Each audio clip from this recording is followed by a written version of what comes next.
Today on Kono Pro, the guys are going to be lifting up this beam with 2 material lifts. There's going to be some tips throughout the video, so stay tuned. And also, there's going to be a walkthrough at the end of the video describing some of the construction methods used in this project.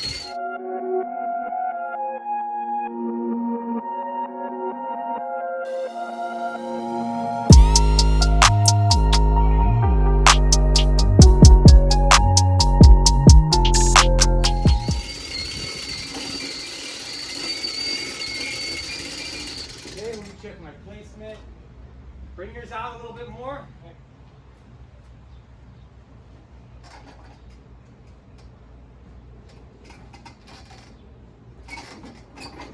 That looks good. Is it going to clear the ladder? All right, let's go. That's good. Hey, you might need to back your whole rig out. The guy over on the right in the white is a greenhorn with just a little over 2 years experience in construction. And he's only hung beams like this 3 other times, and it's those beams you see hung right there. So stress levels are a little high for him.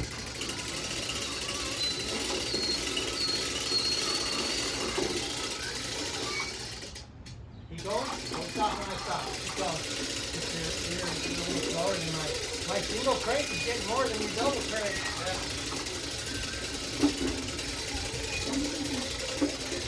We're going to hit up there?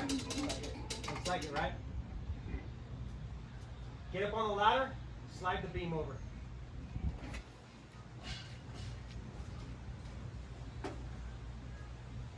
Slam the beam in the bucket head.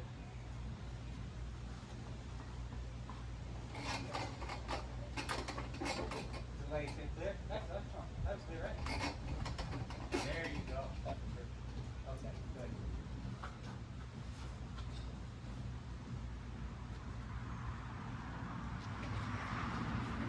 This one definitely is a better rig than that one. That one's all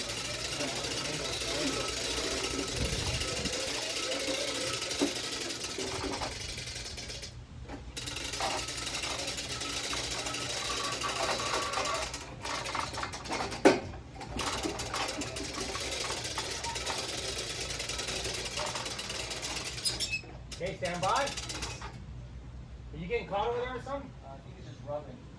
Go up a little more. It's getting caught. Yeah. All right, come down. Stand by. Stand by. No. This is where things can get a little sketchy when you got beams getting caught or binding up on something. You got to make sure you go up and assess the situation and deal with it properly. Okay, go up. Okay. Hold on. Okay, go up. Go move the other one up. Yep. Okay, back to this one. Okay. Okay, just keep doing it. Okay, go for it. Okay, keep going. Keep going, keep going, keep going, keep going, keep going. Are you clear? There you go. Okay, now this side. Okay, a little more. We're going to have to lower this beam down on the right side first to get it actually into the bucket. But that right material lift slips a little bit when it's going down. If your equipment does that kind of stuff, you need to be very careful with it. Go for it.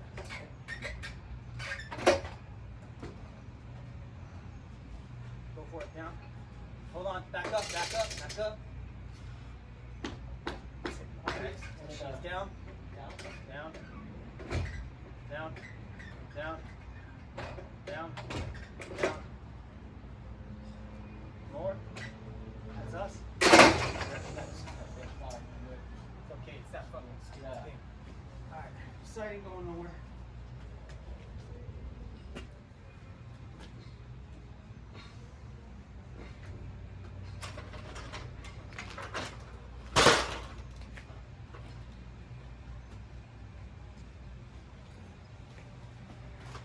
Okay, we're definitely gonna have to hit this side.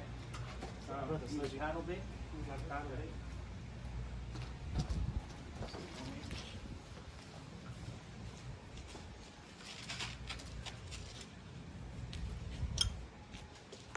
Okay, this left side, the outside edges of the beam are a little tight for this bucket. This bucket's a little bit tight, so what we do is we just kerf the edges of the beam. We take a mini skill saw and we just run about an 1/8 inch blade off each edge, a little bit on a bevel, and then that'll clear it from dropping into the bucket.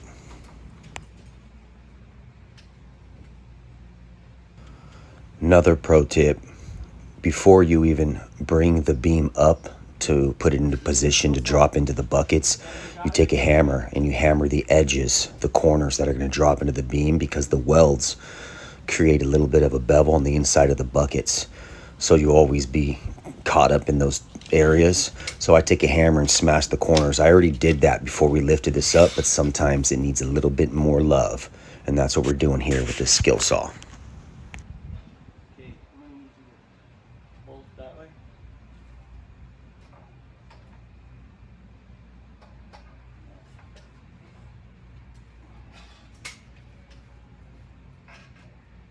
Careful.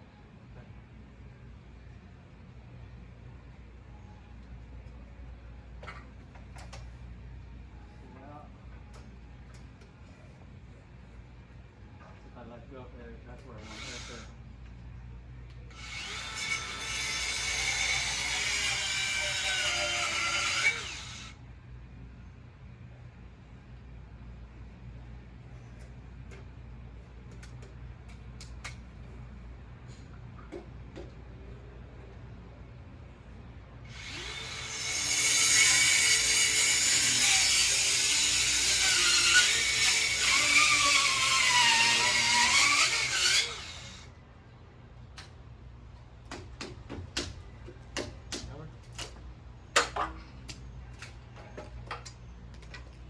I don't need a hammer off. I'll haul it from you if I need it.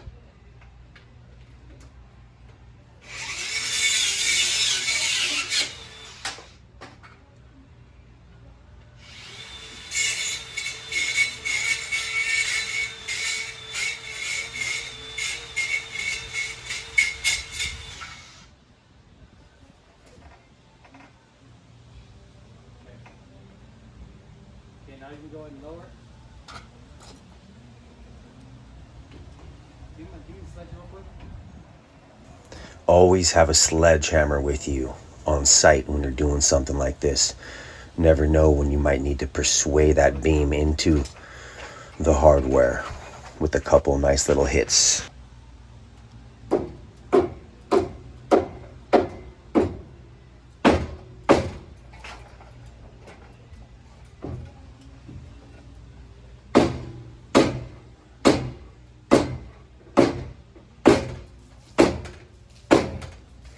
Come down? Yeah. Okay, if you're sitting back thinking, but he's standing on the top of the ladder and he shouldn't be, you're absolutely correct. A little bit of a bigger ladder would have been better. We want to try not to stand on the very tip of the ladder like that, but 25 years of experience tends to help. So you can see how we installed that beam. Okay, now that's basically our rim joist. So now what we got to do is we have custom hardware, 2 pieces of angle that are going to go on each side, and then we're going to have a solid plate on the outside, and then it's going to bolt through.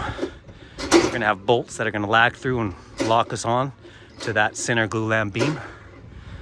And then I'm also, it doesn't show it on the plans, but I'm also going to pull this out, and then I'm going to throw big 3/8 lags, maybe even 1/2 inch lags by like 12 inches, and go all the way into the 4x4 from these outsides coming in this way. Like I said, it doesn't show that on the plans, but I'm going to do that. Why? Because that's what I do. If the plans show one thing and I feel like it needs a little extra, I hook it up. Just a little bit though, not too much. You don't want to get too crazy. The engineers usually over-engineer it just a little bit. So if you over-engineer it, then there's going to be double over-engineered, and sometimes that's not good. Ask an engineer, they'll let you know. All right, so you see how we got these two material lifts and we raise that beam up, set it in the buckets.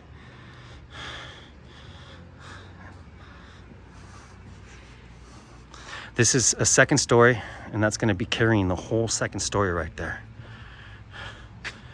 Let's go ahead and take a look at these beams from the inside so you have an idea.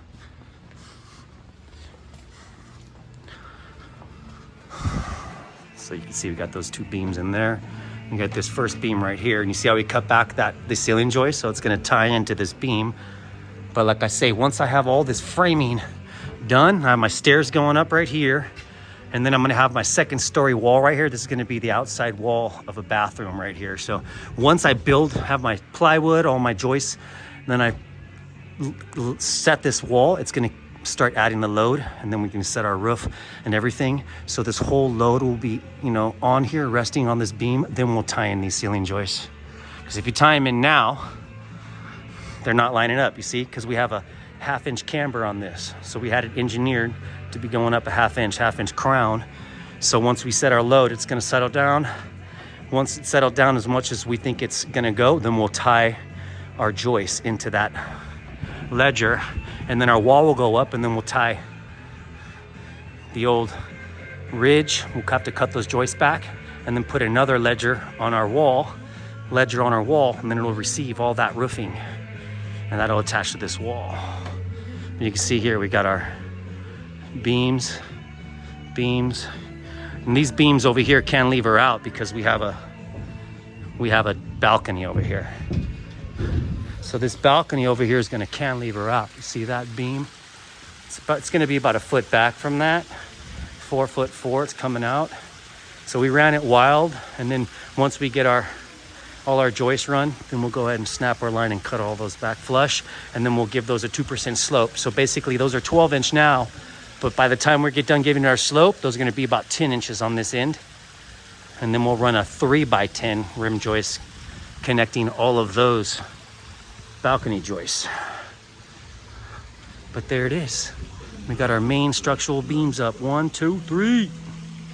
It's a good day.